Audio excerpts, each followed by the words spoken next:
Mga kapuso, 51 araw na lang, Pasko na. Dinarayo na sa ilang lugar sa bansa ang makukulay na Christmas displays. Ramdam na ramdam naman ang simoy ng Pasko sa Baguio at Antipolo ngayong opisyal nang pumasok ang amihan season. Makibalita tayo kay Chona Carrion.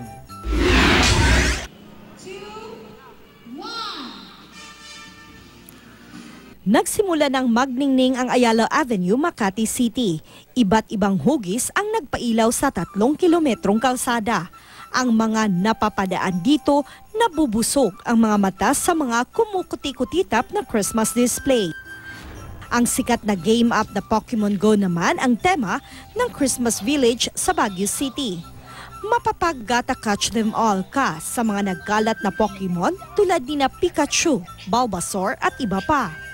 At syempre, hindi rin mawawala ang makukulay at nagniningning na Christmas tree at bahay kung saan game na nagpapapicture ang mga turista. Bida naman sa Zamboanga City ang iba't ibang Santa Claus display. Gawa ang mga ito sa fiberglass.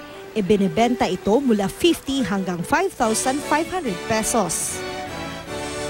Balik sigla na rin ang bentahan ng mga parol sa Mangaldan, Pangasinan. Sa kalapit namang lungsod ng Ordaneta, kakaiba at environmental friendly ang pampaskong dekorasyon na gawa ng isang pamilya. Yari ang mga parol sa plastic bottles at stand ng electric fan. Sa San Fernando, La Union naman, bukas na ang mga bentahan ng mga parol na gawa sa catfish shells. Patok na patok rin sa Mandaue City sa Cebu ang iba't ibang Christmas display. Bukod sa favorite character na si Santa Claus, may ibinebenta ring Christmas Belen. Bukod sa makukulay na dekorasyon, di mawawala sa Paskong Pinoy ang bibingka at puto bumbong. Sa Balanga City, Bataan, mabenta na ang mga pampaskong merienda. Mas ramdam naman ang simoy ng Pasko sa pag-uumpisa ng amihan season. Lalo pang lumamig ang panahon sa Baguio. 15 hanggang 17 degrees ang temperatura sa lungsod lalo na sa madaling araw. Sa Antipolo City naman, nakasuot na ng mga panlamig na damit ang mga residente. Ang iba nakabonet pa at may dalang kumot sa parke.